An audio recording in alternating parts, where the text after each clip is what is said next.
Muy buenas noches. En esta oportunidad vamos a ver, o voy a explicar el syllabus, ¿no? Para la certificación profesional en CIS de ISC2. Bien. Bueno, ISC2 es cada certificadora que, digamos, brinda la certificación. Nosotros como consultora, somos Corgitec SAC, capacitamos a profesionales que desean obtener la certificación. Bien. Bueno, contamos con simuladores, materiales, y justamente en esta sesión, aparte del sílabo detallado que vamos a explicarlo, o que voy a explicar, también se va a ver digamos, un extracto de la capacitación, ¿bien? Voy a explicar un extracto de la capacitación de un tema específico, ¿bien? Del módulo uno, ¿bien? Muy bien. Entonces, mi nombre es Amaro Alejandro Izarra Foronda. Me parece que acá abajo están mis datos. Bueno, aquí está.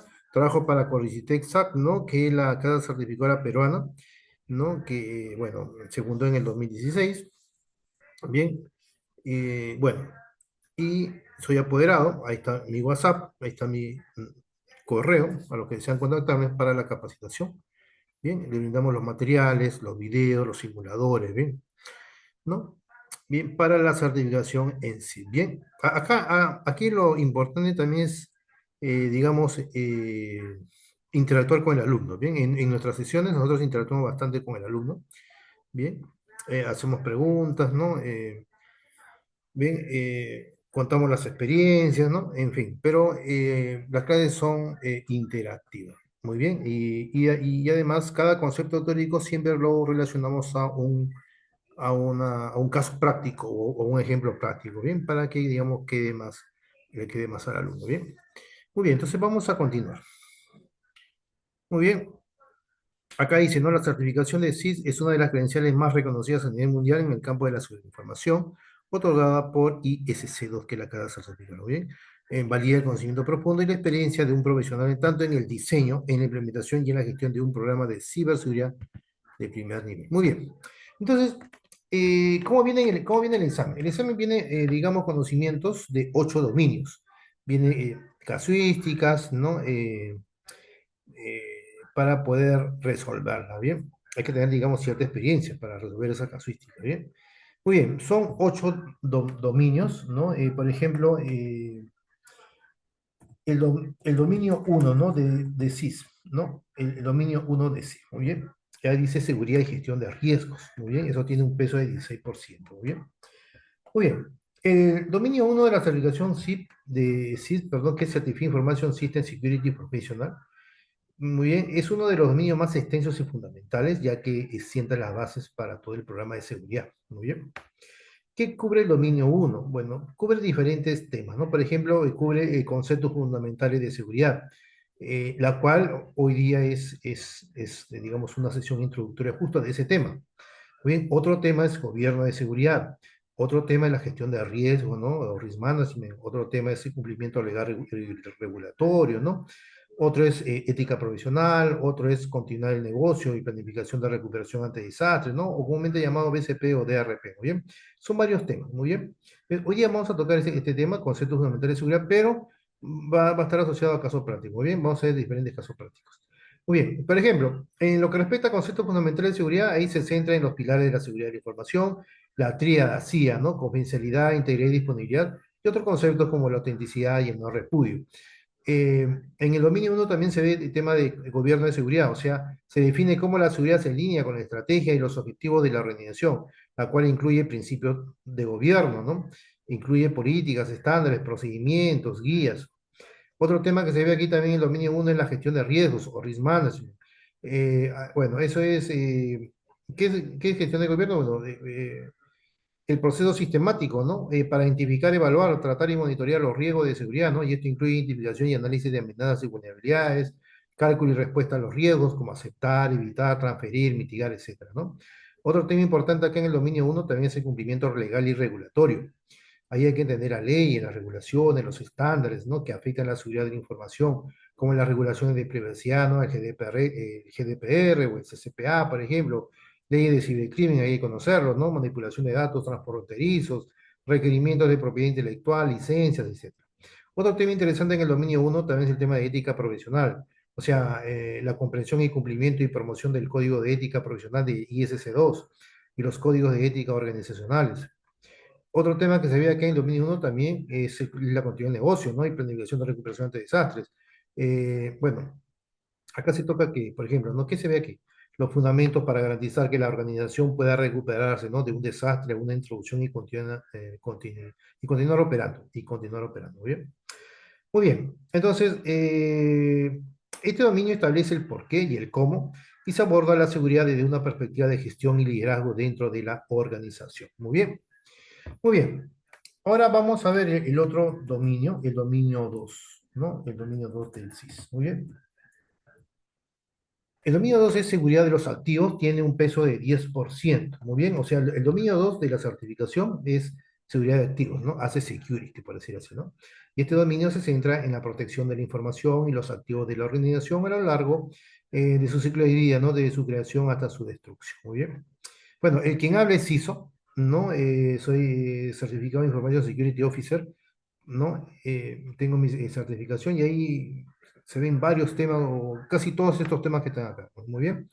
Es por eso mi, digamos, mi profundidad en conocimiento de seguridad de información, ciberseguridad, ética, muy bien.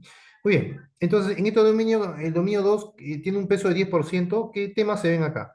Bueno, se ve la clasificación y propiedad de la información y los activos, ¿no? Por ejemplo, la clasificación de los datos, hay que determinar el nivel de sensibilidad y criticidad de la información, ejemplo, el secreto, ¿no?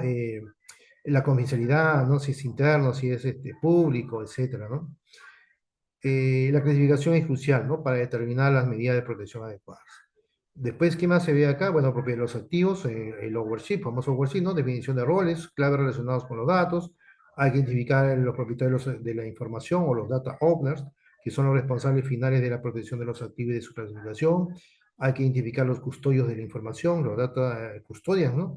Que son los responsables técnicos de implementar los controles de seguridad y la salvaguarda, ¿no? Ejemplo, TI. O hay que identificar los usuarios de la información, los data users, personas que acceden o utilizan la información para realizar las tareas laborales. ¿Qué más se ve aquí? Aquí se ve requisito de privacidad, o sea, protección de la privacidad, ¿no? O sea, qué quiere decir protección de la privacidad? Quiere decir comprender los requisitos de privacidad de los datos personales, sensibles, y cómo implementar controles para garantizar el cumplimiento normativo, por ejemplo, el GDPR, la Ley de Protección de Datos, ¿no? También se ve aquí manejo de datos personales, el PII, ¿no? O sea, identificación y protección de la información de identificación personal. Aquí también se ve retención y manejo y distribución de medios, o sea, el ciclo de vida de los datos, ¿no? O sea, ¿qué quiere decir el ciclo de vida de los datos? Comprender las etapas del ciclo de vida de la información, creación, almacenamiento, uso, archivado, destrucción y aplicar controles de seguridad en cada uno, ¿no? En fin, se ve también el tema de los controles de seguridad de los activos, o sea, determinación de los controles, seleccionar e implementar los controles de seguridad necesarios para proteger los activos de acuerdo con su clasificación y los requisitos de riesgo. También acá se ve el tema de protección de datos de los tres estados, datos en reposo, ¿no? Data at rest, ¿no? Almacenados, como el cifrado de disco, o los datos en tránsito, data in motion, por ejemplo, ¿no? Transmitidos a través de redes, como TLS o VPN, o los datos en uso, ¿no? Data in use, ¿no? Procesados en la memoria o CPU. Muy bien. Muy bien. ¿Qué más? ¿Qué consiste el dominio 3? ¿No? El dominio 3. Muy bien. Es sobre arquitectura y diseño de seguridad, tiene un peso de 13%. Muy bien. Este dominio se centra en el diseño, implementación y gestión de de la infraestructura y los sistemas basándose en la comprensión de los principios y modelos de seguridad. ¿No? En el dominio 3, bueno, los temas principales que cubre este dominio son, por ejemplo, los principios y modelos de diseño de seguridad. Acá hay que conocer los principios fundamentales, o sea, la defensa de profundidad, ¿no? Hay que implementar múltiples capas de control de seguridad para proteger los recursos. Acá hay un tema de mínimo privilegio, ¿no? Conceder solo los permisos necesarios para realizar una tarea. O hay que conocer también conceptos de separación de tareas, dividir una tarea crítica entre diferentes personas para evitar fraudes. O otro concepto es diseño abierto versus diseño cerrado, open versus closed design, ¿no? O fallo seguro también, ¿no? Hay que conocer diferentes modelos de seguridad, por ejemplo, la comprensión de modelos formales de seguridad como el ver la Padula, ¿no? Para confidencialidad, o el Viva para integridad y modelos híbridos, etc. Acá en el dominio 3 también se ve el tema de como la criptografía, o sea, la aplicación de la criptografía como una herramienta fundamental para proteger la información en el proceso y en tránsito. Por ejemplo, hay que conocer los tipos de cifrado, cifrado simétrico, clave única, cifrado asimétrico o clave pública, par de claves pública y privada, ¿no? Funciones hash, el uso de hashing para garantizar la integridad de los datos, o infraestructura de clave pública, los famosos PKI, ¿no? La arquitectura, políticas y procedimientos para crear, gestionar, distribuir, usar, almacenar y revocar certificados digitales. Hay que conocer aplicaciones criptográficas, ¿no? Firmas digitales, no repudio, gestión segura de claves, etc. Acá en el dominio 3 también se ve ingeniería de seguridad de sistemas, o sea, implementar y evaluar la seguridad en los componentes del sistema, seguridad del hardware, seguridad de endpoints, ¿no? Evaluación de sistemas, etc. También acá en el dominio 3 se ve seguridad de instalaciones físicas y ambientales, o sea, la protección del entorno físico que alberga los sistemas de información, como diseño de instalaciones, controles de protección, etc. En conclusión, en el dominio 3 se trata de construir la seguridad en los sistemas y la infraestructura desde la etapa de diseño, utilizando principios sólidos y tecnologías como la criptografía. Muy bien. Muy bien. Ahora vamos a ver el dominio 4, en qué consiste el dominio 4. El dominio 4 es seguridad de redes y comunicaciones y tiene un peso de 13% en el examen. Muy bien. Bueno, este es un dominio extenso y muy técnico que se enfoca en proteger la infraestructura de comunicación de la organización. En el dominio 4, que es seguridad de redes y comunicaciones, bueno, este dominio cubre los componentes, los protocolos, las medidas de seguridad esenciales para proteger la transferencia de datos y la conectividad. Muy bien. Acá hay varios conceptos que se ven, sí, diseño seguro de arquitectura de red, se centra en cómo diseñar redes de forma no inherentemente segura, aplicando principios como la segmentación y el aislamiento. Se ven los modelos de red, comprensión de los modelos OSI, que son 7 capas, el modelo TCP/IP, que son 4 a 5 capas, y los controles de seguridad en cada nivel. ¿Muy bien? Se ve también temas como segmentación de la red, o sea, el uso de VLAN, o sea, redes de área local virtual, subredes, zonas de MZ, redes privadas, para aislar activos y limitar la propaganda de ataques. Se ve temas de convergencia de redes, asegurar entornos donde voz, datos y video comparten la misma infraestructura. Se ve temas de componentes de conectividad segura también, o sea, conocimiento de los dispositivos y servicios utilizados para el control de acceso y la protección del tráfico, como dispositivos de control de acceso como firewall, que son los cortajuegos, ¿no? Los proxies, servidores intermediarios, o se ven conceptos de sistema de detección, prevención de intrusiones y de IPS, que monitorean el tráfico para identificar y bloquear actividades maliciosas, ¿no? El IS solamente alerta y el IPS puede bloquear activamente. Se ve conceptos de redes definidos por usuario, perdón, redes definidas por software, ¿no? Comúnmente llamados SDN, ¿no? Hay que comprender los desafíos de seguridad en entornos de red virtualizados, ¿no? Y el rol de los planos de control de datos. Se ven conceptos de protocolos de comunicación segura también, ¿no? La protección de la información mientras se está en tránsito a través de la red, protocolos seguros, el IPC, el TLS-SCL, el SSH, el LSN-MP versión 3, etcétera, ¿no? Inalámbrico también, wireless, Wi-Fi, ¿no? Riesgos asociados a los puntos de acceso, telefonía y comunicaciones, seguridad de VoIP y sistemas de comunicaciones unificadas. Muy bien, te ve conceptos de gestión de redes de vulnerabilidades, ¿no? Prácticas para mantener y monitorear la salud y la seguridad de la red, monitoreo y análisis de tráfico, el hardening de dispositivos de la red, ataques de la red, ¿no? O sea, comprensión y mitigación de ataques comunes como denegación de servicios, DOS o de DDoS o Man in the Middle, spoofing, etc. Muy bien. El dominio 4 se enfoca generalmente en asegurar las tuberías por donde viajan los datos, la red, garantizando que la información llegue, ¿no? A su destino de forma segura, íntegra, ¿no? Y disponible. Muy bien. Ahora vamos a ver el dominio 5. ¿De qué trata el dominio 5? Muy bien. Muy bien. Entonces, este dominio es gestión de identidad y accesos y AM tiene un peso de 13%. Muy bien.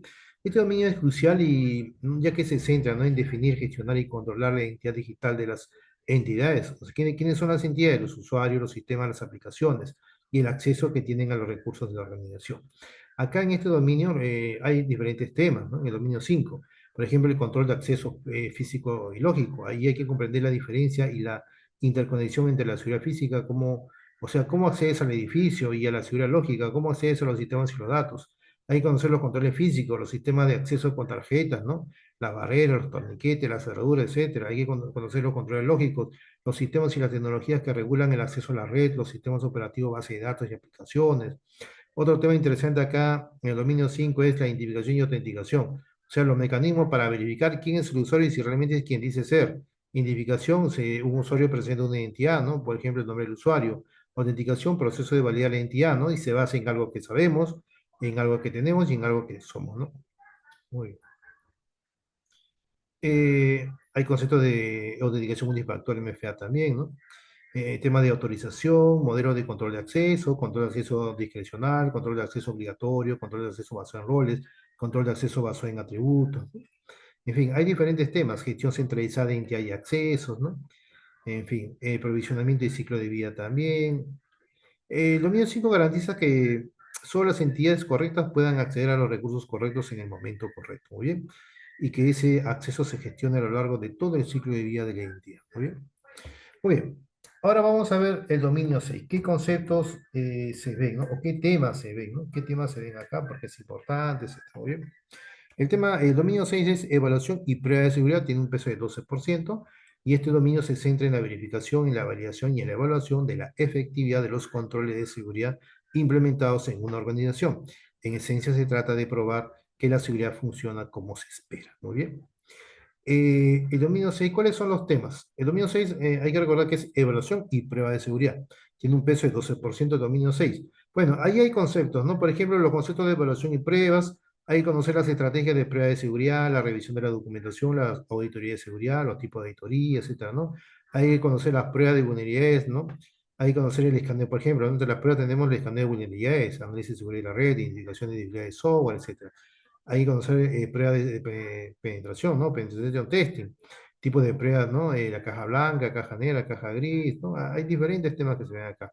Las metodologías también, la recopilación y análisis de datos de seguridad, pruebas de registro, monitoreo continuo, análisis forense digital, etcétera. Otro concepto que hay aquí también en módulo 6 es gestión y alcance de las pruebas, ¿no? El dominio 6 garantiza la eficacia de los controles de seguridad mediante la aplicación de metodologías de pruebas robustas y estructuradas. Muy bien. Muy bien. El dominio 7. El dominio 7 es operaciones de seguridad, tiene un peso de 13% en el examen. Entonces, este dominio es crucial, ya que cubre las actividades diarias necesarias para mantener la seguridad, garantizar la continuidad del negocio, gestionar los incidentes de seguridad en el entorno operativo, ¿no? Se trata del hacer diario para que la organización se mantenga segura. Muy bien. ¿Cuáles son los conceptos acá que hay o temas? Bueno, conceptos fundamentales de operaciones. Se centra en la importancia de las tareas operativas para mantener la seguridad a largo plazo, implementación de controles, necesidades de seguridad, registro y monitoreo, ¿no? Otro concepto que hay acá en el dominio 7 es gestión de incidentes, ¿no? En la fase del proceso, los equipos de respuesta a incidentes, los ESIR, los CERTs. Otro tema que se ve acá en el dominio 7 es forense digital, ¿no? En la cadena de custodia, la recuperación de evidencia.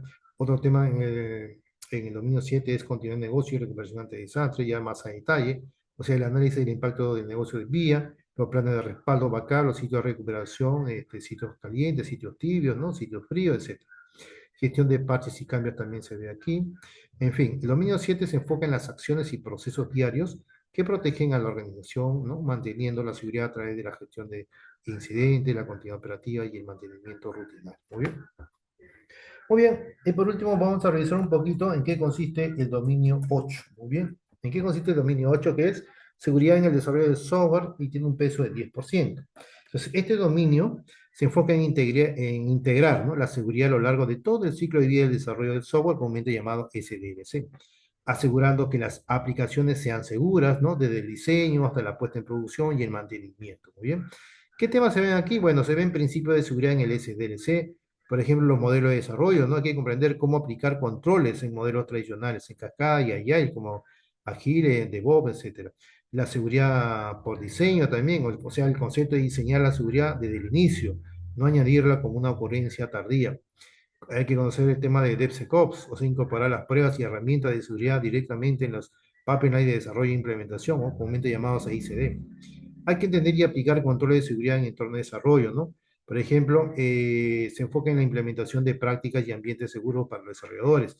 Aquí hay conceptos como seguridad de librerías y APIs, controles de entorno de desarrollo, manejo de vulnerabilidades de código, etcétera. Muy bien. Otro concepto que aquí hay que revisar es seguridad de las aplicaciones y los sistemas. O sea, hay que conocer las vulnerabilidades comunes según el logo Top Tech, ¿no? Inyección SQL, cruza scripting, deserialización insegura, etcétera. Aseguramiento de la base de datos, control de flujo y errores, ¿no? Hay que conocer también evaluación de la seguridad del código, o sea, análisis estático de seguridad de aplicaciones del SaaS, el análisis dinámico de seguridad de aplicaciones del DAS, análisis de composición de software CS, ¿no? SCA, etc. Hay que conocer también los modelos, perdón, de los procesos de seguridad, o sea, la medición y mejora continua de la madurez de los programas de seguridad y desarrollo. Los modelos de madurez, por ejemplo, el uso de los modelos del CMI, ¿no? BSIMM también, ¿no? Para evaluar y mejorar las prácticas de desarrollo seguro, etcétera. Muy bien. En fin, el modelo, o perdón, el dominio 8 asegura que la seguridad no sea solo una capa superficial, sino que esté integrada, ¿no? En el producto final de su concepción. Muy bien. Muy bien. Entonces, esos son los 8 dominios, los 8 temas. Muy bien. Que hay que conocerlos muy bien, ¿no? Para poder aprobar el examen. El examen generalmente digamos, casuística, ¿no? ¿No? Por ejemplo, si yo quiero saber, por ejemplo, qué tipo de preguntas, por ejemplo, vienen en el examen, ¿no? En el en el examen de SIS, ¿no? ¿Qué tipo de preguntas, ¿no? Por lo general vienen casuística, pero esas casuísticas se resuelven con la parte teórica, ¿muy bien? Muy bien. Por ejemplo, los candidatos deben de esperar dos formatos principales en el examen, ¿no? Que combinan el conocimiento técnico con la toma de decisiones gerenciales. Hay opciones de múltiple estándar tipo IBM, ¿no? Consideran una pregunta y cuatro opciones de respuesta, de las cuales solo una es la correcta. En estas preguntas prueban nuestro conocimiento en términos, definiciones, modelos y hechos de los 8 en dominio, ¿no? Por ejemplo, nos pueden preguntar, ¿cuál de los siguientes es el objetivo principal de los esquemas de clasificación de datos, ¿no? Después, ¿qué más? ¿Qué tipo de preguntas hay? Preguntas basadas en escenarios o innovadoras, ¿no? Y estas son las más desafiantes, ¿no? Son las casuísticas, ya que no buscan la respuesta técnicamente más precisa, sino la mejor respuesta gerencial o de riesgo. Muy bien. Por ejemplo, preguntas cuál es el primero, cuál es el mejor, cuál es el más, ¿no? O preguntas basadas en escenarios también. Muy bien. Eh, muy bien. El examen viene en inglés y también viene en español, eso hay que tenerlo presente. Muy bien. ¿No? En fin, entonces, ¿qué más? ¿Qué más? Bueno, vamos a continuar. Pueden haber otras preguntas más. Bueno, el dominio uno ya les comenté, ¿no? Es seguridad y gestión de riesgo, 16%. Eso dominio con mayor peso en el examen. O sea, acá hay que conocer bien estos temas, muy bien, bien a profundidad y con ejemplos prácticos. Bueno, así se basa nuestra metodología. Todo concepto lo asociamos a un ejemplo o caso práctico para poder entenderlo. Por ejemplo, temas clave, concepto de seguridad, confidencialidad, integridad y disponibilidad, ¿no? ¿Qué es cada concepto? Y asociarlo a uno y a varios ejemplos. Y justamente el tema de hoy día es justamente esto, concepto de seguridad, y vamos a verlo en la siguiente diapositiva, ¿no? Después de esta diapositiva. Gobernanza de la seguridad es otra diapositiva, ¿no? O sea, cada diapositiva, por ejemplo, cada tema, concepto de seguridad está compuesto de unas 40 diapositivas. Gobernanza de seguridad, otras 40 diapositivas. Cumplimiento, y así, ¿no? ¿No? Son, digamos, conceptos, son ejemplos prácticos y son simuladores. Muy bien, así es nuestra metodología, ¿no? Conforme vamos explicando, vamos viendo casos prácticos y al final de la sesión hay un simulador de preguntas con respecto a ese tema específico, ¿no? Para que el alumno, digamos, se le quede más el concepto, muy bien. Entonces, acá hay concepto de seguridad, gobernanza de la seguridad, principios marcos de control NIS, ISO, COVID, y alineación con la estrategia empresarial, tema de cumplimiento, cuestiones legales, regulatorias y de cumplimiento normativo en contexto global, conocer la ética profesional, como se ha comentado, ¿no? Entender y promover el código de ética del ISC2, muy bien. Muy bien, en este dominio también hay otros temas adicionales como conocer las políticas de seguridad, ¿no? De saber cómo se desarrolla una política de seguridad, cómo se documenta, cómo se implementa una política, los estándares, los procedimientos, las guías. Hay un tema de continuidad de negocio, ¿no? Hay que identificar, analizar y priorizar los requisitos de continuidad de negocio. En gestión de riesgo también, conceptos de gestión de riesgos, hay que conocerlo, hay que identificar las amenazas, las vulnerabilidades, los análisis, tratamiento de los riesgos. Eh, y hay otro tema, ¿no? Personal de investigaciones, seguridad del personal, política y procedimientos para el personal, tipo de investigación, requisitos para investigaciones administrativas, penales, civiles y tributarias. Muy bien. En cada uno de estos temas, digamos, vamos a ver ejemplos prácticos y casuísticas para que el conocimiento se nos quede, ¿no? En el dominio 2 es seguridad de los activos, 10%, y este dominio se entiende la protección de los activos digitales y físicos de una organización. Hay diferentes temas, por ejemplo, clasificación de la información y los activos. Eh, Propiedad, definir y mantener la propiedad de la información y los activos.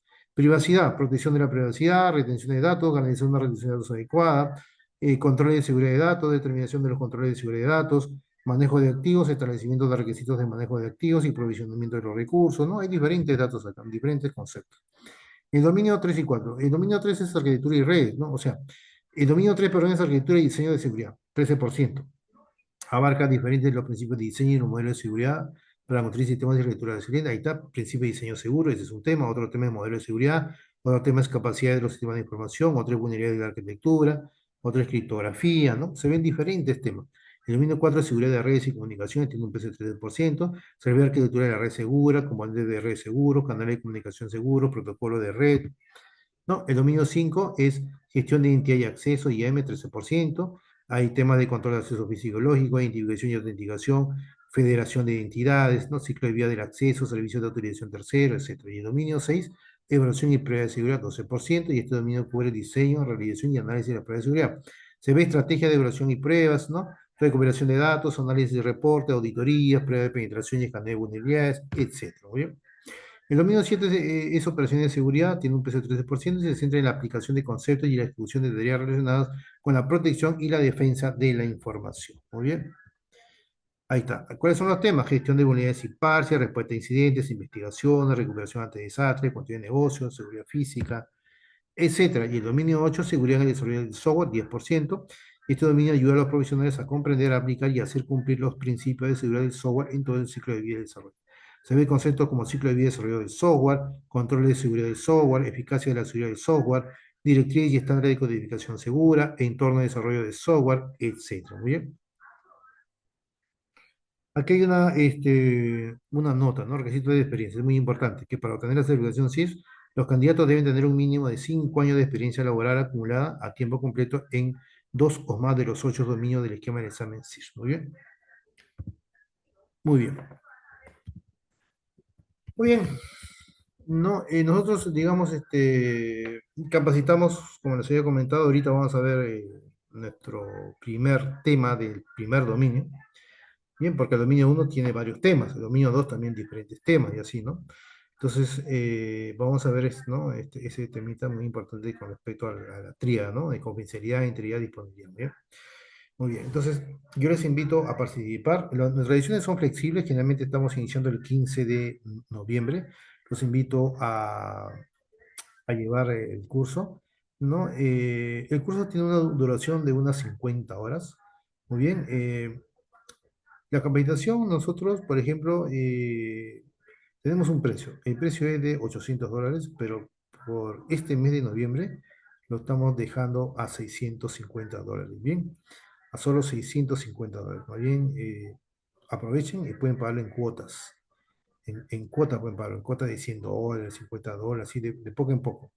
Muy bien, hasta que cubra todo el curso, todo el tiempo del curso, muy bien. Se le brinda una constancia, ¿no? Ustedes quieren rendir el examen, tienen que entrar a la página de ICC, de ICC, ¿no? Y comprar el examen, el voucher. Pero nosotros lo preparamos, ¿no? Lo preparamos muy bien para que, digamos, tengan más probabilidad de éxito en el examen, muy bien. Les asesoramos, no solamente explicamos los conceptos, practicamos simuladores, ¿no? O sea, revisamos en conjunto todo eso, sino también le indicamos más o menos cómo pueden venir las preguntas, ¿no? Cómo, ¿no? Le guiamos para que puedan tener éxito en su examen, ¿bien? Eh, en fin, yo les invito, pueden pagarlo con PayPal, con Yape, con Visa, ¿no? En cuotas, tiene un precio de $650. Y es un curso en el cual les va a abrir bastante la mente en cuanto a ciberseguridad, ¿muy bien? Tiene todos los conceptos acá, todos los conceptos, ¿muy bien? Muy bien. ¿Qué más? Tiene los materiales, elimina materiales, simuladores, videos, asesorías, ¿no? Experiencia, en fin. Muy bien, ahí están los 8 dominios, ¿no? Ya, muy bien. Ahora vamos a explicar, digamos, ¿no? Vamos a explicar, acá hay otro material. ¿No? Vamos a explicar, digamos, este es el primer módulo. El primer módulo de sí es seguridad y gestión de riesgos y hay diferentes temas. Entonces, vamos a ver uno de los temas, ¿no? Gobernanza de la seguridad, principios, marcos y estrategia empresarial. No, digamos, este es otro tema, ¿bien? Este es otro tema. Vamos nosotros a ver, por acá, me parece que le he generado. Vamos a ver acá. Es sobre la tríada, muy bien, sobre la tríada que está acá. Muy bien, vamos a ver acá. Muy bien,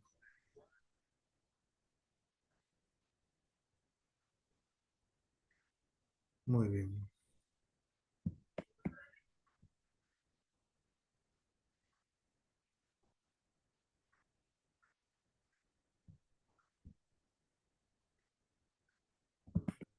acá decía, este de acá es, ¿no? Acá está, ¿no? Esto habla justamente del modelo de CIA, muy bien, acá está. Justamente, ¿no? Porque hay otros temas, ¿no? Muy bien. Entonces, este es, digamos, el primer tema, ¿bien? Es el primer temita, ahí está. Vamos a ver, bueno, general, ¿no? No, vamos a dar una revisada, a ver, ¿no? Los modelos de protección, ahí está, ¿no? Muy bien, entonces vamos a revisar, muy bien, vamos a revisar. Muy bien, muy bien. Entonces, como les he comentado, el primer módulo es seguridad y gestión de riesgos, ¿no? Lo que vamos a ver ahorita es uno de los temas, ¿no? Y uno de los temas justamente es el modelo de CIA, muy bien, ese es uno de los temas, muy bien, uno de los temas, de los tantos temas, muy bien, ahí están mis datos, me desean contactarme. Muy bien, introducción al módulo uno, importancia actual, ¿no? Dicen un mundo interconectado, la seguridad de información es crítica para las empresas, así el gobierno. Bueno, en sí la seguridad es muy importante, ¿no?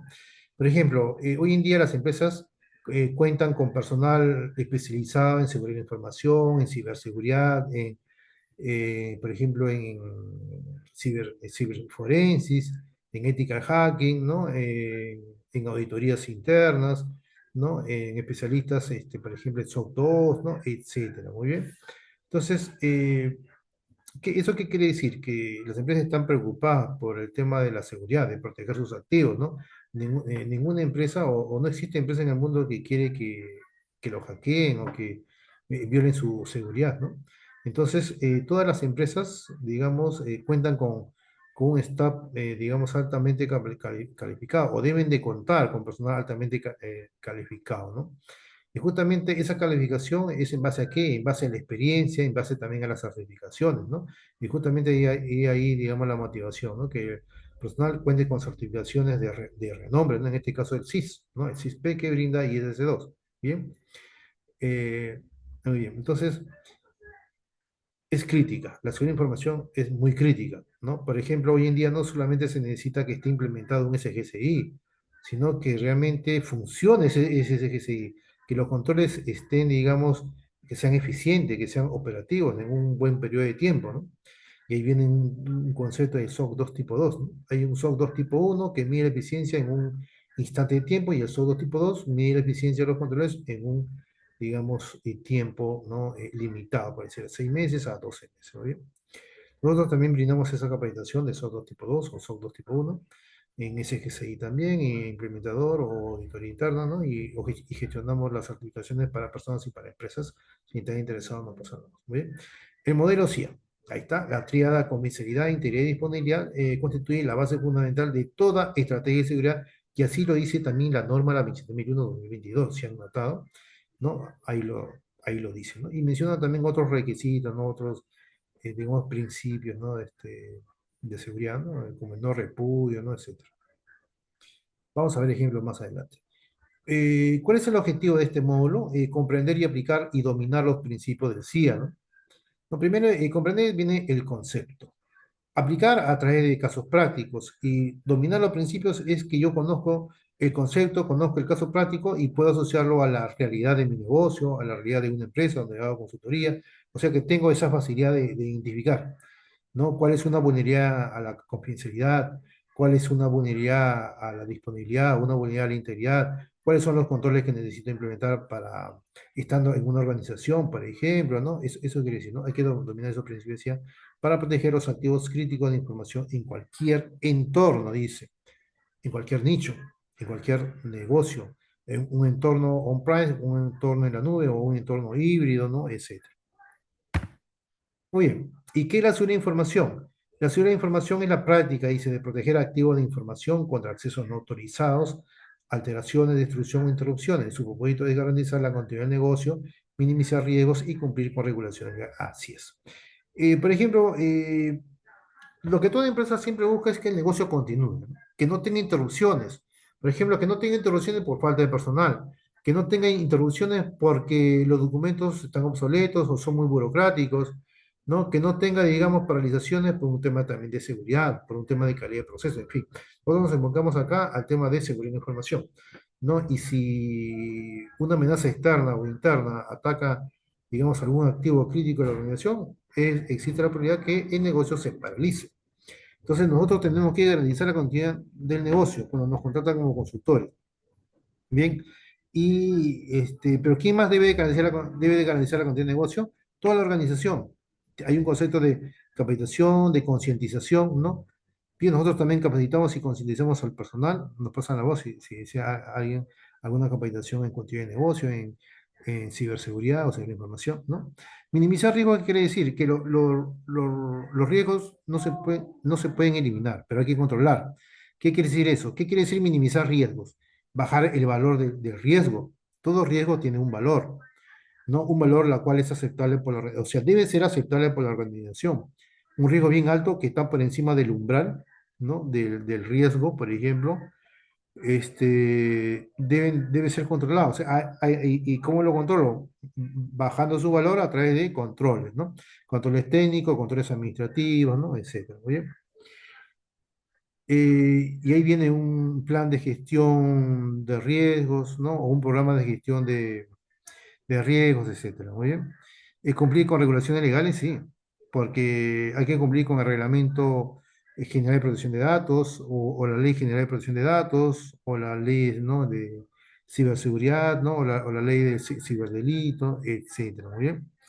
Del PCI-DSS, ¿no? Etcétera. Muy bien. En Europa el DORA, ¿no? Y todo eso. En fin, hay otro concepto más, riesgos digitales, riesgos físicos, gestión y cumplimiento. Los riesgos digitales, ahí está, algunos ejemplos de riesgo digital, malware, por ejemplo, ¿no? Hay otro concepto también, ¿no? Por ejemplo, qué es un malware? ¿Qué es un malware, no? Es un riesgo digital, pero ¿qué es un malware? Bueno, el término malware es la contracción, perdón, de las palabras en inglés malicioso software, o sea, software malicioso o código maligno, y es un término general que abarca cualquier tipo de programa informático diseñado intencionalmente para causar daño, interrumpir, robar datos o realizar acciones no autorizadas en un sistema, en una red o en un dispositivo, ¿no? Sin el conocimiento o consentimiento del usuario. Muy bien. ¿Qué más? Pero ¿cuáles son los objetivos del malware? Bueno, los ciberdelincuentes utilizan el malware con diversos fines, siendo los más comunes el robo de datos, o sea, obtener credenciales de inicio de sesión, información bancaria, datos personales como el PII, ¿no? O propiedad intelectual. Otro objetivo del malware es la extorsión, o sea, cifrar archivos del usuario o la organización y exigir un rescate, ¿no? Ransomware. Otro objetivo del malware es el espionaje, o sea, monitorear secretamente las actividades del usuario, el spyware. Otro objetivo del malware es interrupción, ¿no? Saturar o dañar sistemas para causar una denegación de servicio, de DOS. Otro objetivo del malware es el control remoto, o sea, tomar el control de un dispositivo para usarlo en ataques a gran escala, ¿no? Los famosos botnets. Muy bien. Hay diferentes tipos de malware, sí. El virus es un tipo de malware, el gusano es otro tipo, el gusano se llama worm, muy bien, worm. Otro tipo de malware son los troyanos, o los troyans, ¿no? O los ransomware, o los spyware, o los adware, o los rootkits. Por ejemplo, hay que conocer un poco de esos temas, ¿no? El virus, bueno, se adjunta a un archivo, programa legítimo, web, ¿no? Y requiere la interacción del usuario, ¿no? Ejecutar el archivo para activarse y propagarse, ¿no? Ese es el virus, comúnmente todos lo conocemos. El gusano worm es un malware capaz de autorreplicarse y propagarse por sí mismo a través de las redes, explotando vulnerabilidades de seguridad, sin necesidad de la intervención del usuario. El troyano Trojan se disfraza de software legítimo o inofensivo para engañar al usuario e instalarse, ¿no? Y una vez dentro realiza una acción maliciosa, como por ejemplo crear una puerta trasera. ¿Está bien?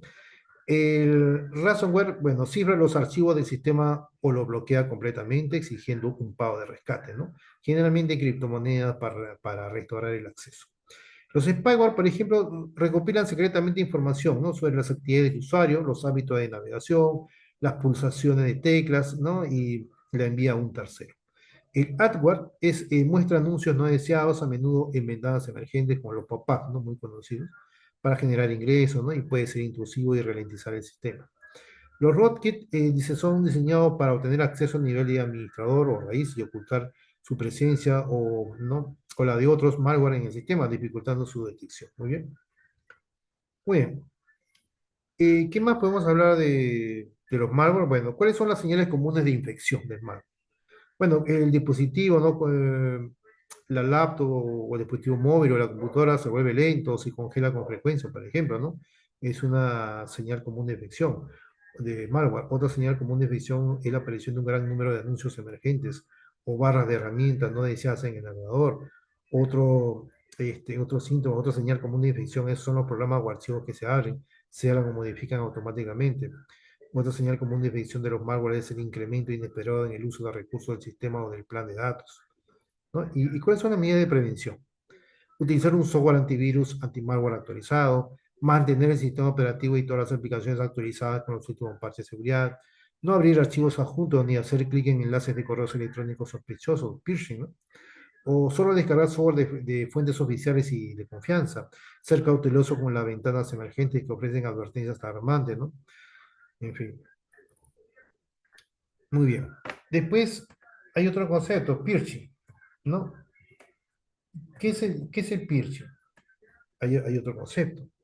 Bueno, el piercing es una de las amenazas de ciberseguridad más comunes y efectivas. No es un tipo de malware, sino una técnica de ingeniería social utilizada para obtener información sensible. El piercing en inglés significa pesca y es el intento fraudulento de adquirir información sensible como nombre de usuarios, contraseñas, detalles de tarjeta de crédito o información personal, haciéndose pasar por una entidad de confianza en una comunicación electrónica, ¿no? Y generalmente el atacante envía un mensaje, típicamente por correo electrónico, que parece provenir de una empresa legítima, ¿no? Como un banco, una red social o un proveedor de servicios para engañar al usuario y que éste no revele sus datos o haga clic en un enlace malicioso. Pero ¿cómo funciona el phishing? Bueno, un ataque de phishing clásico, digamos, sigue unos pasos, ¿no? Por ejemplo, el primer paso es la impersonación. O sea, el atacante crea un correo electrónico, mensaje de texto, sitio web, que imita perfectamente la apariencia, ¿no? El logo y el estilo de una entidad conocida como Amazon, Google, PayPal o el departamento de TI de tu propia empresa. Después, el segundo paso, hay una urgencia o miedo. O sea, el mensaje a menudo contiene un sentido de urgencia o amenaza. Por ejemplo, tu cuenta ha sido comprometida, pago pendiente. Haz clic aquí para evitar la suspensión del servicio, etcétera, ¿no?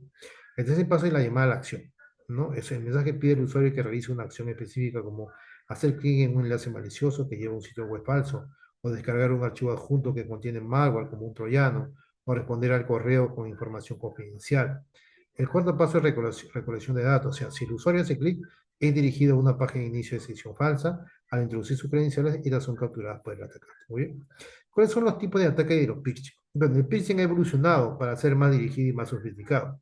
Tenemos el phishing tradicional, ¿no? Que es un ataque masivo y genérico enviado a miles de personas, ¿no? Sin personalización específica. Otro tipo de phishing es el spam phishing, que es dirigido a un individuo, a un grupo pequeño y específico, ¿no? O sea, focalizado. Los empleados de contabilidad utilizan información específica de la víctima para generar confianza. El walling también, ¿no? Es una forma de espiar phishing dirigida a ejecutivos de alto nivel, como el CEO, el CFO, o personas con acceso a información extremadamente valiosa, ¿no? El phishing, que es otro tipo de piercing, o sea, es un piercing realizado a través de llamadas telefónicas. El atacante se hace pasar por un empleado de soporte técnico de seguridad. Se le dice voice phishing. El smishing, ¿qué es? Un tipo de piercing, o sea, es un piercing realizado a través de mensajes de texto, SMS, ¿no? SMS piercing. Muy bien. Pero ¿cómo identificar y prevenir un piercing? Bueno, para protegernos, ¿no? Debemos de entrenarnos para ser escépticos y revisar los siguientes indicios. Por ejemplo, dirección del remitente, ¿no? El campo de un correo, ¿no? Tiene errores ortográficos sutiles o una dirección de correo electrónica que no coincide con el dominio oficial de la empresa, ¿no? Por ejemplo, ¿no? Arroba paypal.co.xyz en lugar de arroba paypal.com, por ejemplo. ¿Qué más? Otra forma de identificar un phishing es a través de errores gramaticales o ortográficos, o sea que los correos de phishing a menudo previenen de fuentes no nativas y contienen errores evidentes. Otra forma de identificar y prevenir phishing es un sentido de urgencia extremo, ¿no? Te piden que actúes inmediatamente o amenazan con una consecuencia grave, una multa, cierre de cuentas, etc., ¿no? Los enlaces sospechosos también, ¿no? Pasar por el cursor, hacer clic sobre cualquier enlace, si la URL que aparece en la parte inferior de la pantalla, un tooltip, ¿no? Que no coincide con el dominio real de la empresa, este es un estafa. En fin. Muy bien. ¿Qué más? Los ransomware. Qué son los famosos ransomware? Muy bien. ¿Qué son los famosos ransomware? Bien. Bueno, el ransomware es un tipo de malware extremadamente peligroso y disruptivo y diseñado, digamos, específicamente para la extorsión. El ransomware, bueno, el término ransomware proviene de las palabras inglesas ransom, rescate y SOC, muy bien. Es un malware que una vez que infecta un sistema realiza alguna de las siguientes acciones para impedir el acceso del usuario a sus datos o al sistema, y luego exige un pago de rescate, ¿no? Para restaurarlo. Por ejemplo, ¿cuáles son, digamos, esas acciones? El cifrado, que es la forma más común, ¿no? Cifra encripta todos los archivos importantes del usuario o de la red, de la organización, documentos, base de datos, imágenes, ¿no? Utilizando una clave secreta que solo el atacante posee. Otra acción que hace, digamos, el atacante es el bloqueo de pantalla, ¿no? O locker ransomware, que impide completamente el acceso al escritorio o al sistema operativo, ¿no? Mostrando una pantalla de bloqueo con el mensaje de rescate. Pero ¿cómo se ejecuta el rescate? Bueno, cuando el ransomware finaliza su trabajo de cifrado o bloqueo, deja una nota de rescate, ¿no? Generalmente un archivo de texto o una ventana emergente que especifica la cantidad de dinero exigida, el rescate, la forma de pago, casi siempre en criptomonedas como Bitcoin o Monero, debido a su anonimato. Un plazo límite también para realizar el pago, a menudo con una amenaza de aumentar el rescate o destruir permanentemente los datos si no se cumple. Muy bien. Pero ¿cuáles son los vectores de infección común? Por ejemplo, el ransomware se propaga de varias maneras, ¿no? Siendo la principal es el piercing correo electrónico, que es el vector más común, donde el usuario abre un archivo adjunto malicioso, por ejemplo, una factura falsa con un archivo .zip o un documento de Word con macros maliciosas o hace clic en un enlace a un sitio web infectado, ¿no? Otra forma de propagarse el ransomware es a través de la vulnerabilidad de red, ¿no?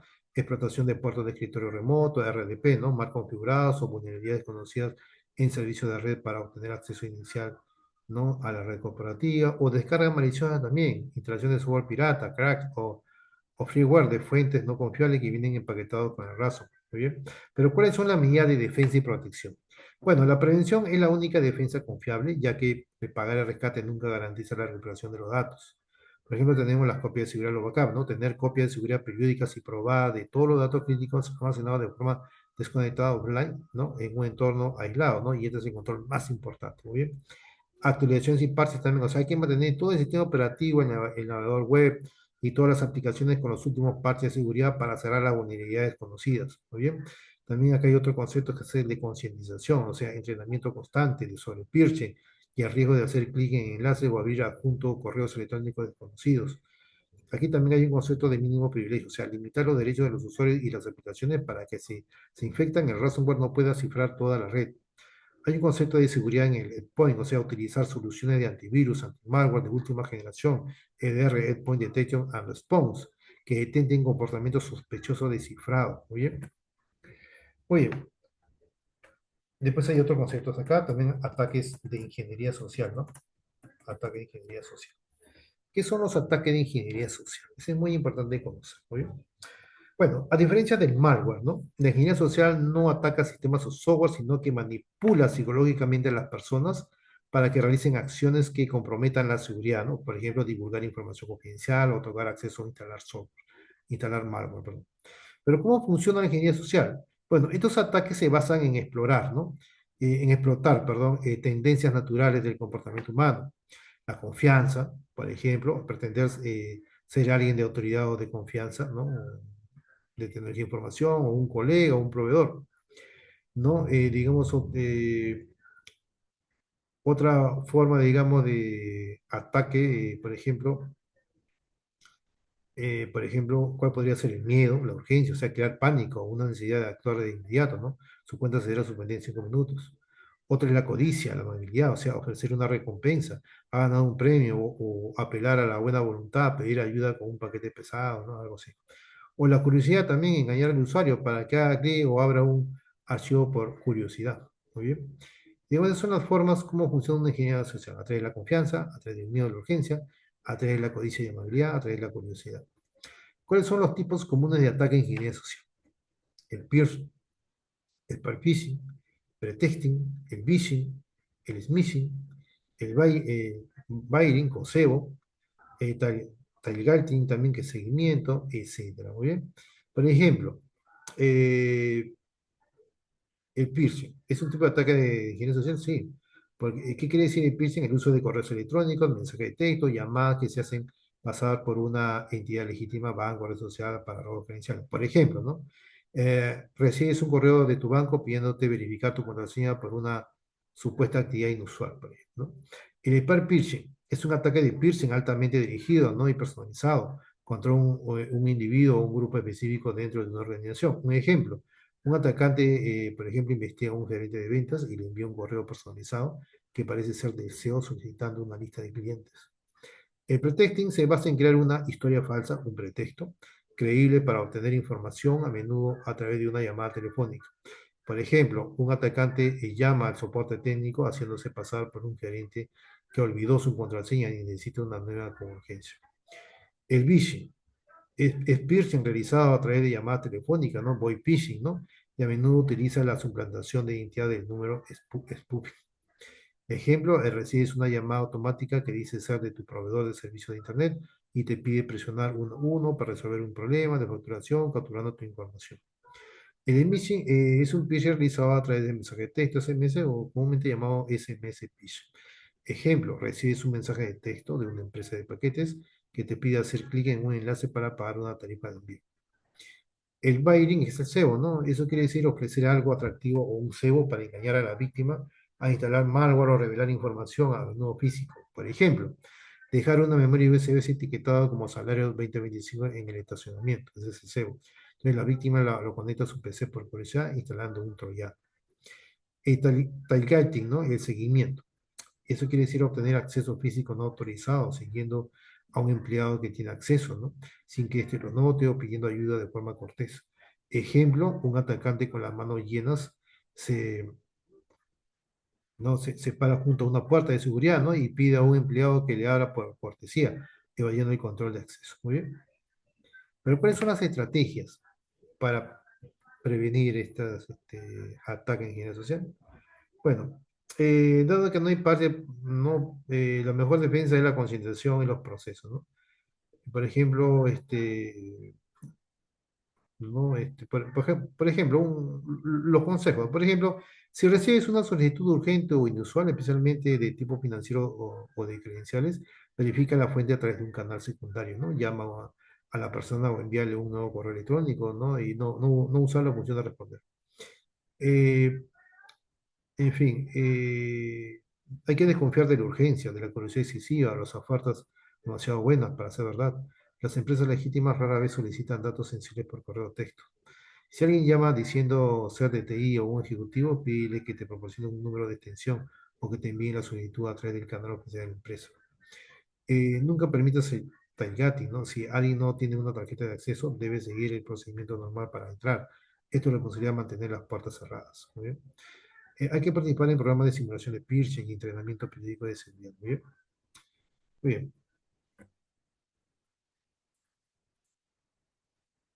Muy bien. Bueno, esos son riesgos digitales, pero también hay riesgos físicos como robo de dispositivos, acceso no autorizado a instalaciones, desastres naturales. Muy bien. Pero, ¿qué otro tipo de riesgos físicos hay? ¿O cuál sería ejemplo, no? Ejemplo de riesgos físicos. Muy bien, los riesgos físicos son todas aquellas amenazas tangibles o ambientales, ¿no? Que pueden causar daño, pérdida o interrupción de los activos, sistemas o datos de una organización. Se clasifican principalmente en dos grandes grupos los riesgos físicos. Los riesgos por acceso y activos maliciosos son amenazas causables por el hombre. Y también tenemos los riesgos ambientales y desastres naturales, son las amenazas causadas por la naturaleza o las fallas. Muy bien. El primer tipo, los riesgos por acceso y activos maliciosos son, estos son, digamos, ataques intencionales o descuidados que comprometen la seguridad física. Riesgo físico, por ejemplo, el acceso físico no autorizado. ¿Eso qué quiere decir? El ingreso de personas no identificadas o sin permiso o a áreas restringidas, servidores, sala de comunicaciones, oficinas, etcétera. Ejemplo, por ejemplo, ¿cuál sería un ejemplo de impacto en la seguridad acá en el acceso físico no autorizado? Cuando un atacante conecta un dispositivo de escucha, un sniffer, a la red o instala un malware directamente en un servidor. Otro ejemplo de riesgo físico tenemos los robos de los equipos, o sea, la sustracción de dispositivos que contienen datos, servidores, laptops, discos duros, móviles, USB, etcétera, ¿no? Hay ejemplos de impacto en la seguridad es pérdida de confidencialidad, o sea, la información sensible o personal PI cae en manos equivocadas. Otro ejemplo de riesgo físico es el vandalismo o el sabotaje. Quiere decir daño intencional a la infraestructura o equipos o cableados. Un ejemplo de impacto en seguridad sería, bueno, un empleado descontento, perdón, corta cable de fibra óptica o daña un disco duro, ¿no? Crítico, causando la pérdida de disponibilidad. ¿Bien? ¿Qué más? Bueno, en fin, hay varios casos más. En tema de riesgos ambientales y desastres naturales, el riesgo físico sería fuegos, incendios, que son causados por cortocircuitos, sobrecalentamiento, causas externas, ¿no? Ejemplo, la destrucción total del hardware y pérdida de datos no respaldados, introducción prolongada del negocio. Otro ejemplo de riesgo físico, las aguas, las inundaciones, ¿no? Eso de, ¿qué quiere decir? Las filtraciones, la fuga de tubería, los fallos en sistemas de aire acondicionado, inundaciones naturales, ¿no? Ejemplo de impacto en seguridad, el daño irreversible a componentes electrónicos como la corrosión, el cortocircuito o la destrucción de soporte de almacenamiento. Los fallos eléctricos también son un tipo de riesgo físico, ¿no? Son los cortes de energía, ¿no? Las caídas de tensiones o las sobretensiones. Las cortes de energía se le dice los blackouts, ¿no? Y la sobretensión se le dice los piques. Ejemplo, apagado abrupto y daños físicos a los servidores, las bases de datos corruptas y pérdida de disponibilidad. Otro tipo de, digamos, otro tipo de riesgo físico sería riesgo sísmico, terremotos o vibraciones extremas, ¿no? Caída de rack de servidores, desconexión de equipos, daños estructurales de la instalación, ¿no? Las temperaturas extremas también es otro ejemplo, ¿no? De riesgo físico, el calor frío, o sea, falla en el sistema de climatización o un diseño inadecuado del centro de datos, ¿no? Ejemplo, el calor excesivo provoca el sobrecalentamiento de los servidores, forzando un apagado o reduciendo la vida útil del hardware, ¿no? Estrés térmico, etc. La contaminación también, ¿no? Es otro ejemplo. Presencia excesiva de partículas humas o gases corrosivos en el ambiente, ejemplo, obstrucción de ventiladores, fallos en los discos duros o contaminación de componentes sensibles, etc. ¿Oye? En fin, gestión de incumplimiento, alineación con normativas ISO 27001, GDPR, IPA y marco de gestión de riesgo. Por ejemplo, tenemos que conocer qué cosa es la ISO 27001, qué es el GDPR, ¿no? El GDPR, qué es el IPA, por ejemplo, qué es el IPA, y bueno, y conocer algunos marcos de gestión de riesgo, ¿no? De gestión de riesgo, ¿no? Bien. Eh, Por ejemplo, la 26001 es un estándar de gestión, ¿no? La 26001 es el estándar internacional más reconocido para establecer, para implementar, para mantener y mejorar continuamente un sistema de gestión de información, comúnmente llamado SGCI, ¿no? Las organizaciones pueden ser auditadas y certificadas. Muy bien. Pero ¿cuál es el propósito de la 26001? Bueno, proporcionar un marco de gestión para proteger la confidencialidad, la integridad y la disponibilidad de la información.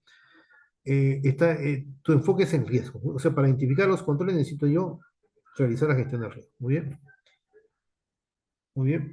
Bueno, aquí hay bastantes evidencias obligatorias, como definir el alcance, realizar una evaluación de riesgo sistemática, determinar el tratamiento de los riesgos, que es aceptar, evitar, transferir o mitigar. Hay que seleccionar los controles de seguridad pertinentes del anexo A también de la 27002 también. La 27002 2022 es la norma guía de implementación de controles también, ¿no? Muy bien. Las regulaciones de cumplimiento o compliance también se le dicen, estas son leyes o reglamentos que obligan a las organizaciones a proteger tipos específicos de datos sensibles. El GDPR, por ejemplo, digamos, es General Data Protection Regulation, ¿no? O Reglamento General de Protección de Datos. Su ámbito es en la Unión Europea y datos de sus residentes. Tipo de datos que protegen datos personales, ¿no? O PI, ¿no? De ciudadanos de la Unión Europea. Pero ¿qué exige? ¿Cuál es el rol en la gestión de los riesgos del GDPR? Exige la seguridad por diseño y por defecto y que las medidas de seguridad sean proporcionales a la probabilidad y la gravedad del riesgo para los derechos y libertades de las personas, ¿no? Impone multas muy altas. El IPA, ¿qué es el IPA? Tiene que ver con un tema de salud, ¿no? Health Insurance, pues, portabilidad y, ¿no? Accountability, ¿no? Eso es el ámbito es en Estados Unidos. O sea, ¿qué hace el IPA? El IVA, por ejemplo, establece la regla de seguridad, ¿no? Que requiere salvaguardas administrativas, físicas, técnicas, ¿no? Para proteger el PHI, ¿no? O sea, la información de salud protegida, ¿no? Del PHI. Requiere una evaluación de riesgos obligatoria, ¿no? Para identificar amenazas al PHI, ¿no? O sea, información de salud protegida, ¿bien? Ese es el PHI, ¿muy bien? En Estados Unidos, su ámbito es en Estados Unidos. Bueno, las regulaciones como el GDPR y el IPA definen los requisitos legales y contractuales que una organización debe cumplir. La ISO 26001 es el sistema que la organización pueda usar para demostrar que está cumpliendo proactivamente esos requisitos. Muy bien. Entre los marcos de gestión de riesgos, o el Risk Management Framework, un marco de gestión de riesgos proporciona la estructura y la metodología, ¿no? Para evaluar, analizar y responder a los riesgos de manera sistemática. Tenemos el NIS SP837, es el RMF, los enfoques principales en el gobierno de los Estados Unidos, agencias federales y contratistas. ¿Qué es el NIS SP837 RMFM? Bueno, es el marco de gestión de riesgos RMFM del NIS. Es un proceso detallado de 6 pasos, ¿no? Clasificar, seleccionar, implementar, evaluar, autorizar y monitorear para gestionar el ciclo de vida de los sistemas de información y es altamente prescriptivo. El otro marco de gestión de riesgo es el NIS, el Cybersecurity Framework SF, ¿no? Su enfoque principal es infraestructura crítica y sector privado. Es un marco de gestión de riesgos más flexible, basado en 5 funciones clave, como identificar, proteger, detectar, responder y recuperar, y ayuda a priorizar las actividades de seguridad. Muy bien. La ISO 27005 también es un marco de gestión, o sea, su enfoque es internacional, complementario a la ISO 27001. Proporciona directrices para la gestión de riesgo de información y se alinea con el proceso de la ISO 27001, detallando las etapas de análisis, evaluación y tratamiento de riesgo. El Octave también es un marco de gestión centrado en el negocio y las personas, ¿no? Y se enfoca en los riesgos operacionales y la toma de decisiones basada en el impacto en la misión liderado por el negocio, no solo por TI. Muy bien, muy bien.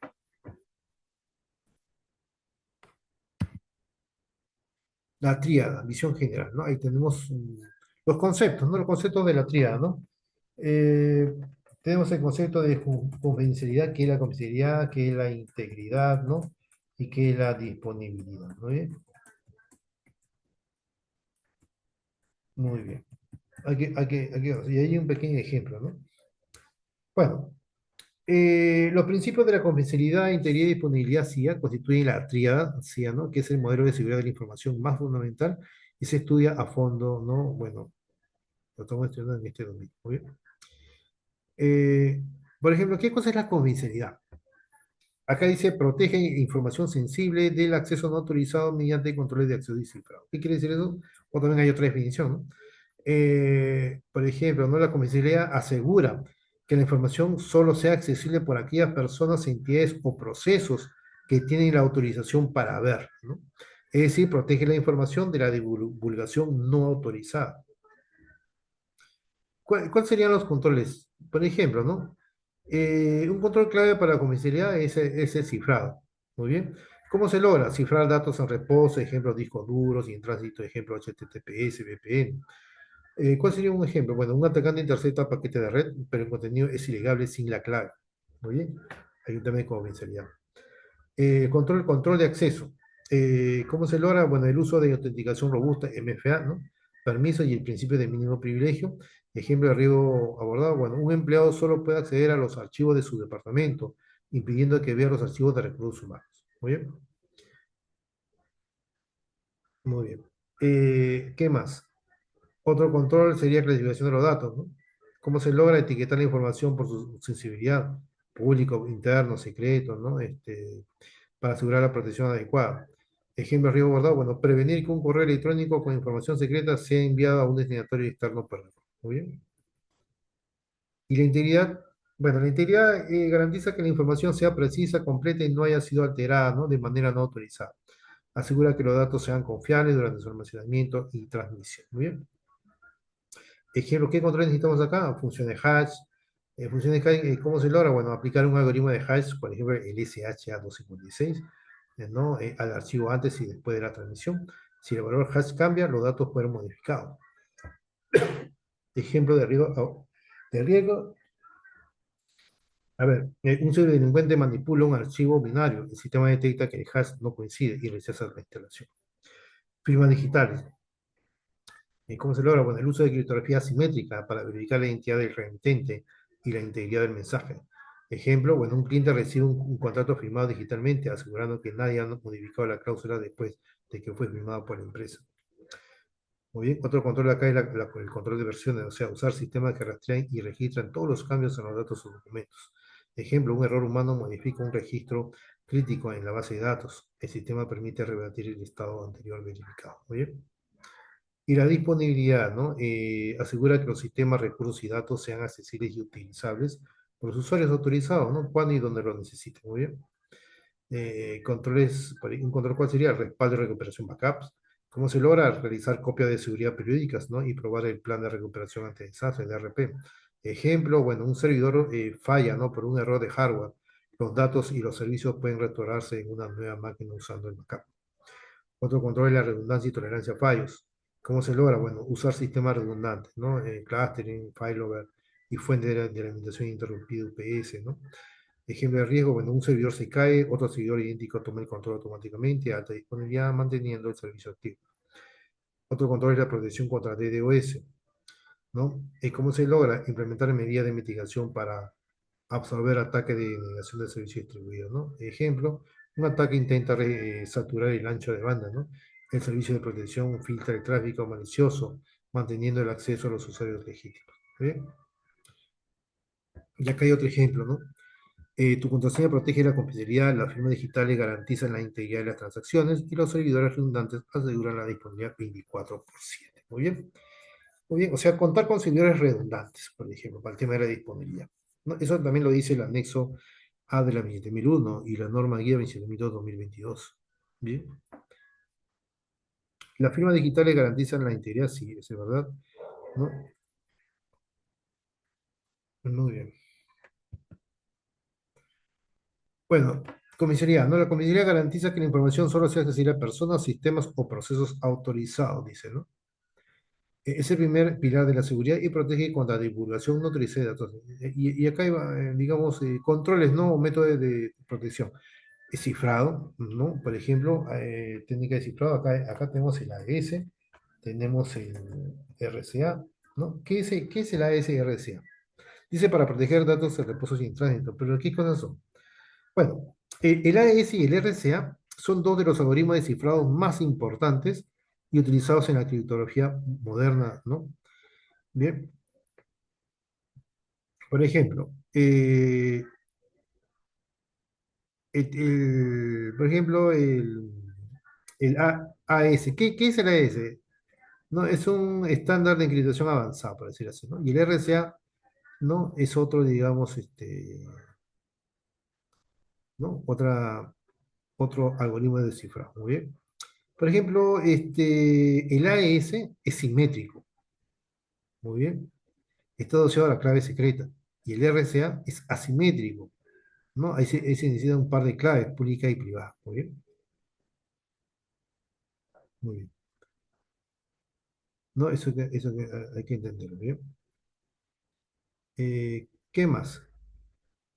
Bueno, en el mundo actual, el AES y el RCA a menudo se utilizan juntos en un esquema de cifrado híbrido para aprovechar la fortaleza de ambos, muy bien. El RCA para el intercambio de claves, o sea, se utiliza el lento pero seguro RCA, que es cifrado simétrico, para intercambiar de forma segura la clave secreta del AES. Y el AES para el cifrado de datos, o sea, una vez que el receptor tiene la clave secreta del AES, descifrada por su clave privada RCA, se utiliza el rápido AES, que es cifrado simétrico, para cifrar y descifrar el gran volumen de datos reales de la sesión. ¿Muy bien?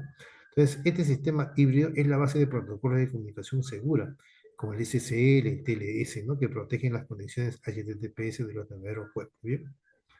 Eso quiere decir. Muy bien. Muy bien. Después acá hay otro método de control, el control de acceso, las listas, por ejemplo, las listas ACL, ¿no? ¿Qué cosas son las listas ACL? ¿Qué es el RBAC? ¿No? ¿Qué es el principio de, de mínimo privilegio? ¿No? ¿No? Hay un tema de control de acceso. Muy bien. Bueno, la lista de control de acceso, ¿no? Ese es ACL. O sea, una ACL es una lista de reglas que se adjunta a un objeto, ¿no? Como un archivo, una carpeta, ¿no? Un servidor o un puerto de red, y que especifica qué sujetos, qué usuarios o qué grupos tienen permiso o denegado realizar qué operaciones de lectura, escritura y ejecución sobre ese objeto. ¿Muy bien? ¿Cuáles son las características del ACL? Bueno, centrada en el objeto, el foco está en el recurso. Cuando un usuario intenta acceder, el sistema busca en la lista de ese recurso para ver si está permitido. Otra característica del ACL es el control discrecional de acceso, el DAC. Un ejemplo clásico de ACL, donde el propietario de recursos puede modificar la lista para otorgar o revocar permiso. Muy bien, muy bien. Eh, Control de acceso basado en roles, RBAC, ¿no? El RBAC es un modelo de control de acceso que otorga o restringe el acceso a un recurso basado en el rol que un sujeto tiene dentro de la organización, ¿no? Por ejemplo, contador, gerente, técnico de soporte. Los permisos se asignan a los roles y los usuarios son asignados a uno o más roles. Muy bien. ¿Cuáles son las características de RBAC? Bueno, centrado en el rol. Simplifica la administración al no tener que asignar permisos a cada usuario individual, ¿no? Si 50 contadores necesitan los mismos permisos, solo se asignan al rol contador. Separación de tareas también, o sea, facilita la implementación de políticas de segregación de funciones, asegurando que un solo usuario no acumule roles que permitan fraude o error significativo. En fin, por ejemplo, ¿no? Definir roles, analista de ventas, gerente de marketing, asignar permisos a los roles. El rol analista de ventas tiene acceso de lectura a la base de datos del cliente. Asignar usuarios a roles. El usuario María López es asignado al rol analista de ventas. Por lo tanto, María López obtiene automáticamente acceso de lectura a la base de datos del cliente. ¿Bien? ¿Qué es el principio de mínimo privilegio? Bueno, el principio de mínimo privilegio es un concepto fundamental de seguridad que establece que un sujeto, usuario, programa o proceso debe tener solo los principios mínimos necesarios para realizar su trabajo o función requerida y nada más. ¿Muy bien? Características need to know, ¿no? Se relaciona con la necesidad de saber. Si un usuario no necesita acceso a un recurso para hacer su trabajo, no debería tenerlo. Otra característica del principio de mínimo privilegio es la limitación de daño. O sea, su principal objetivo es limitar la propagación del daño. Si una cuenta con privilegios mínimos es comprometida, el atacante no podrá moverse lateralmente ni causar un daño generalizado en la red. Otra característica del principio de mínimo privilegio es la temporización de privilegios. O sea, los privilegios deben ser solo temporales, los privilegios elevados, ¿no? Por ejemplo, administrador, ¿no? Deben usarse únicamente cuando sea necesario para la tarea específica y luego revocarse. ¿Muy bien? Pero ¿cuál es la relación del ACL y el RBAC? Bueno, el principio del mínimo privilegio es la política de seguridad que debe guiar la implementación de los modelos técnicos como el ACL y el RBAC. ¿Y cuál es la aplicación con la RBAC? Bueno, si el modelo RBAC está bien diseñado, solo asignará los permisos estrictamente necesarios a cada rol, adhiriéndose, ¿no? Eh, por ejemplo, ¿no? El rol de contador solo tiene permiso de lectura y escritura en el software de contabilidad y no tiene permiso de administración de sistemas o los servidores.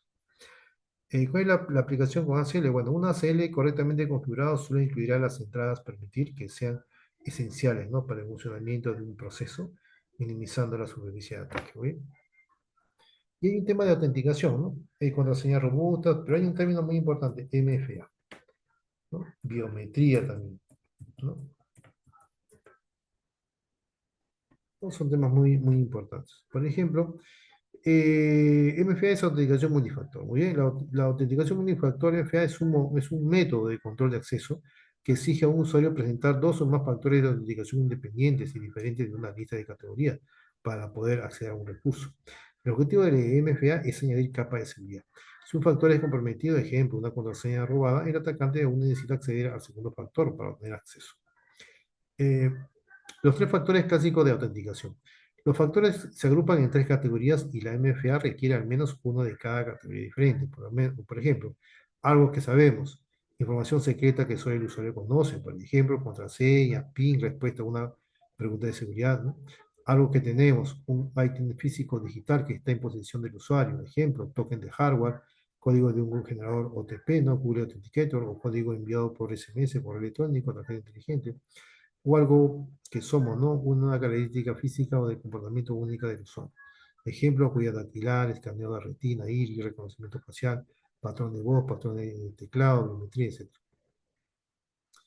La autenticación de dos factores, 2FA, es un tipo de MFA, ¿muy bien?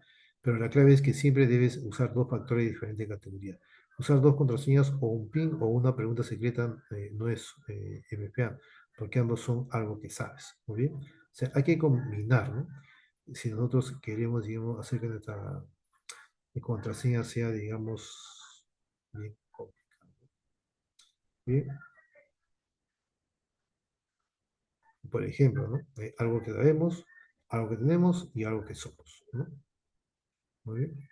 ¿Y qué es la biometría? La biometría es la tecnología que utiliza las características físicas o del comportamiento de un individuo, el factor algo que es, ¿no? Para verificar su identidad.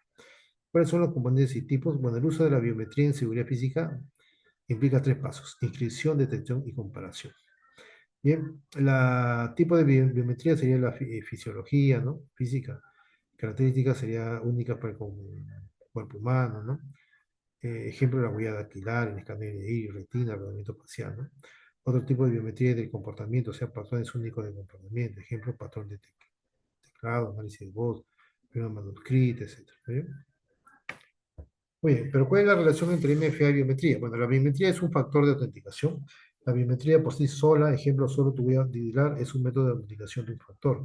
Pero cuando la biometría se combina con otros factores de diferentes categorías, como una contraseña, algo que sabemos, o un token OTP, algo que tenemos, se convierte en MFA. Muy bien. Ejemplo de MFA con biometría sería, bueno, para acceder a una aplicación bancaria debe proporcionar tu PIN, algo que sabemos, tu huella dactilar, algo que eres. Ese es un ejemplo de autenticación robusta utilizando MFA. Muy bien. Muy bien, y acá vemos las amenazas y los controles que necesitamos para, digamos, reducir esas amenazas, ¿no? O para prevenirlas, ¿no? Por decirlo así también, detectarlas. Bueno, las amenazas tenemos el espionaje industrial, el robo de credenciales, el acceso no autorizado, la ingeniería social. Y cada amenaza con su control, política de acceso estrictas, ¿no? Robo de credenciales, clasificación de información, acceso no autorizado, compartición de usuarios, ingeniería social, monitoreo de actividades, etcétera. Muy bien, ahí está. Muy bien. Muy bien, ¿no? Las amenazas, ¿no? Y controles. Muy bien, controles, ¿no? Y la confidencialidad. Muy bien. Muy bien. Pero, ¿qué quiere decir amenazas a la confidencialidad? Bueno, las amenazas a la confidencialidad se centran en la divulgación no autorizada de información a entidades que no tienen la legítima necesidad de saber. Una amenaza, por ejemplo, ¿cuál sería? Aparte de la que hemos visto, la interceptación, ¿no? La interceptación es una amenaza, o sea, captura de datos mientras se transmiten, datos en tránsito o a través de una red.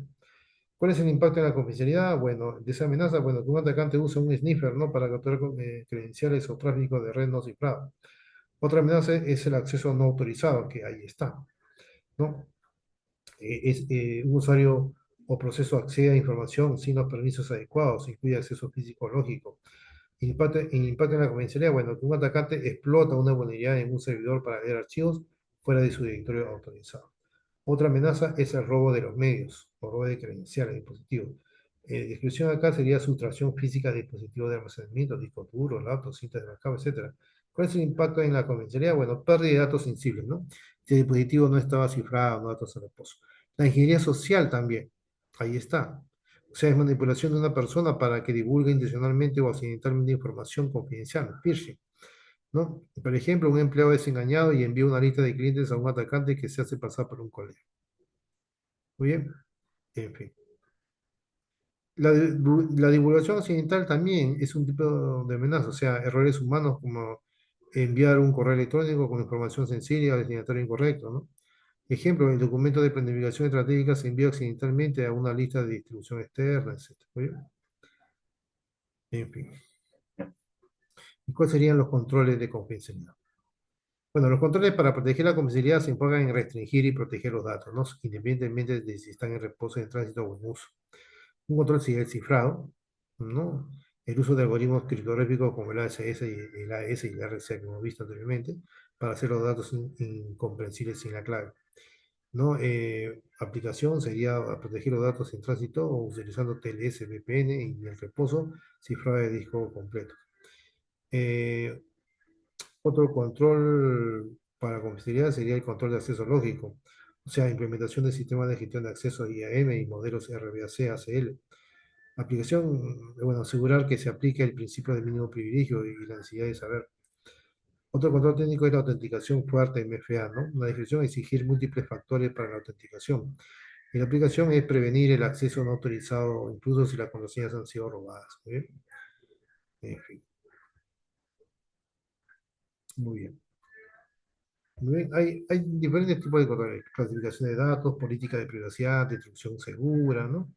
Acuerdos de no divulgación, controles de acceso físico, etcétera. Muy bien. Acá hay un caso real, ¿no? En 2019, una importante institución financiera sufrió una brecha de seguridad cuando un empleado con privilegios excesivos accedió indebidamente a datos de 100.000 clientes. La parte del principio de mínimo privilegio y monitoreo adecuado permitió la filtración. Muy bien, ahí está, ¿no? El resultado, multas multimillonarias y pérdidas de confianza. Muy bien. Muy bien. Bueno, la comisaría, solo los autorizados pueden acceder. Muy bien. Muy bien. Y acá viene la integridad, ¿no? Por ejemplo, acá vienen las definiciones, ¿no? Se va explicando, ¿no? Casos reales, disponibilidad de casos reales, ¿no? Eh, la interrelación entre la ciencia y la gestión de los riesgos, ¿no? Las políticas, herramientas y tecnologías para implementar el CIA y este sobre descifrado, dedicación unifactor, firewall, soluciones de backup, ¿no? Buenas prácticas para mantener la seguridad, ¿no? Caso práctico, y los famosos simuladores, ¿no? Son varias preguntas, ¿no? ¿No? La pregunta uno, ¿no? Ahí está la pregunta 2, ¿no? Con respecto al tema, muy bien. Son 20 preguntas por cada tema, son 20 preguntas con sus respuestas que se explican, ¿no? Que se van explicando, muy bien. Son 20 preguntas, muy bien. Bien, muy bien. Entonces, estos son los materiales que nosotros, digamos, hemos preparado para ustedes, ¿no?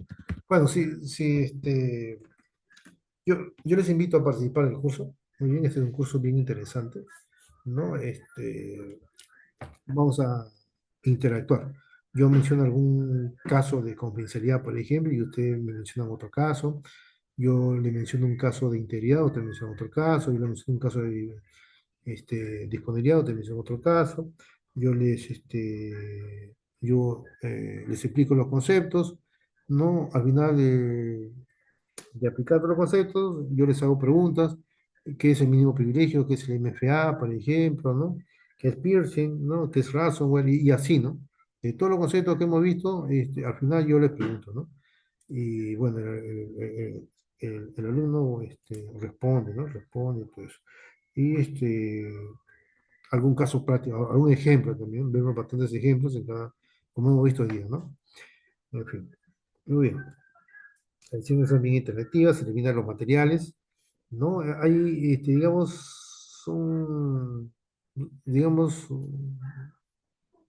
8 dominios, cada dominio por medio de unos 10 temas, ¿no? Cada tema tiene unas diapositivas de un promedio de 40 diapositivas a 60 diapositivas, ¿no? Y por eso que el curso es bien intensivo, ¿no? Es bien extenso. Bien, pero ese es el conocimiento, ¿no? Ese conocimiento es completo el conocimiento del CIS, muy bien, del curso CIS. ¿No? Si ustedes buscan en una empresa, generalmente este curso tiene una valoración de $1.500 o hasta $2.000, $2.500, ¿no? Que yo he visto. Bueno, ya incluye el voucher, ¿no? Y normalmente nosotros ofrecemos a $800 el curso, ¿no? El curso nada más, pero ustedes que le brindamos materiales, simuladores, ¿no? Videos, asesorías y todo eso. Tiene una duración de 50 a 60 horas, ¿no? ¿Bien? Eh, ¿No? Entonces, de $800 lo hemos bajado de promoción a 650, me parece bien, $650 y encima pagan en cuotas. Como cuando se matriculan en otros lados, ahí es al contado, ¿no? O en dos, tres cuotas, creo. Pero es fuerte, ¿no? Entonces acá le damos facilidad al alumno, las sesiones son flexibles, interactuamos bastante, los materiales son bien actualizados, ¿bien? Entonces, muy bien.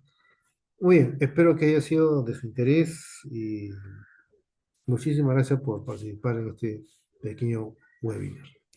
Bien, los invito a participar, se pueden matricular con solo $100, ¿no?